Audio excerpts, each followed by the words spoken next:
So guys, today we're going to be talking about Deuce Benjamin.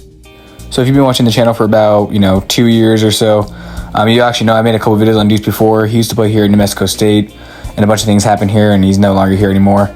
He's at NMJC, also known as New Mexico Junior College, the Thunderbirds. He played very well individually, and team-wise, they were also really good too. I believe they had one of their best seasons in a while, so let's talk about it. Deuce himself put on a show in his freshman year, averaging 11.3 points per game and 2.8 rebounds. He also averaged an assist and shot 43% from the field, 39% from three, and 79% from the free throw line. So overall, pretty good shooting splits. At the beginning of the year, at one point, I'm pretty sure he was shooting like 60% from three and about 85% from the line. And about I think it was about 60 to 65% from the field overall. So his shooting numbers did go down a bit, but obviously that's going to happen throughout the year. And it was only from his first 2 or 3 games he was red hot. He actually came off the bench. I don't think he started any games at all, but he still was clearly their sixth man. He was actually probably their third or fourth best player in my opinion. There's a couple other dudes on the team that had Division I experience. That's probably why they had a really good season, one of their best seasons in a while. They finished off the season 23-9 with a 9-7 conference record. They were 13-3 at home, and they were pretty good on the road too, going 7-5. They started the season off hot, 8-0, 8 straight wins, and even started off 13-1 right before conference play.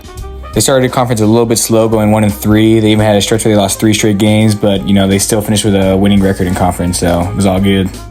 Their last game in which they lost, they actually played against Dyer Johnson. For those who know who that is, he's a really good basketball player. I believe he's a big high school star, and then he's playing JUCO now. I'm not too sure why he's not playing D1 anymore. I can't remember too much. I'm not sure if it was grades or what it was, but there was something that prevented him from playing D1. So realistically, he should be playing at a Power 5 school in my opinion, and he's playing junior college basketball. So you can imagine how that would go. He had 53 points, against Deuce and NMJC in the last game.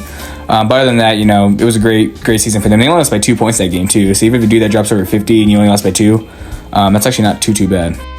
In Deuce's first junior college game, he scored 17 points on 60% shooting. He had 2 threes. Just played a great game overall, and even though the team is scoring. Yes, he is considered a freshman. I know he redshirted during the 2022-23 season at NMSU, but since he redshirted, it didn't count. So he's still technically, now he has 3 years of eligibility instead of just 2, like some other guys that are in his class.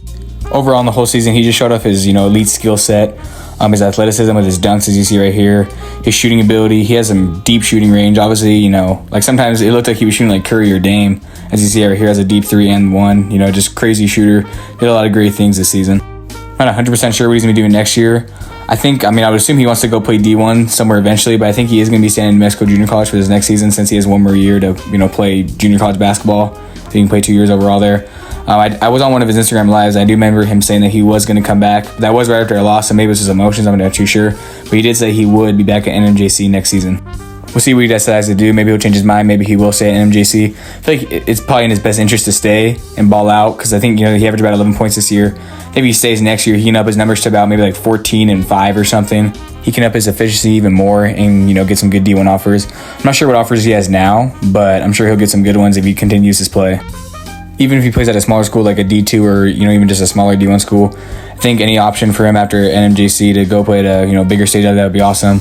I'm not sure if he wants to stay in New Mexico or, go to a school outside of the state. I know Eastern New Mexico is pretty good in their Division II program. Western New Mexico is usually a pretty good program as well. Outside of the state, maybe he'll go to somewhere in Texas, California, Arizona, somewhere in the area. Not too sure, obviously. Just kind of throwing things out there. But obviously it's his decision, and I can't wait to see what he does for his future. I know there's some things that happened in New Mexico State, in the 2022-23 season, the whole hazing incident and stuff, but I just kind of want to shed light, he's gotten through it, he's pushed through it. It's obviously a hard time for him, but I'm just glad to see him go back on track. I follow him on social media, and he always posts that he's doing a lot better, so that's always great to see. I just hope he continues to do his thing and just continue improving and bettering himself as a basketball player and off the court as well.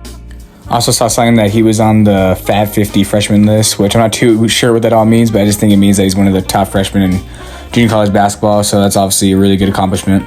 He's been invited to play in the JUCO Showcase Invitational in July, so that's obviously really good. I think it'll give him a great chance to show what he can do and that he deserves to be playing at a higher level.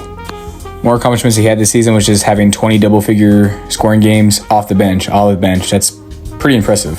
He definitely put New Mexico Junior College on the map and made them more exciting to watch. With that all being said, I want to say thank you guys so much for watching the video. I also want to say thank you so much for helping that baseball video a couple weeks get over 2,000 views. I was not expecting that. And then the last basketball game day video, Got about 630 views, I believe, closer to 650 now. So just thank you guys so much for the support on all those videos. I really appreciate it. Please keep showing support. We just recently hit over 600 subscribers. Again, I know that's not a whole lot, but it's on the right track to something. I want to try to reach 1,000 soon. I'm gonna do my best to get there, but it won't be possible without you guys. So just please hit that subscribe button if you haven't already. And thank you guys so much for watching, and I'm out. Oh yeah, and Deuce is still New Mexico legend, Las Cruces legend, always will be.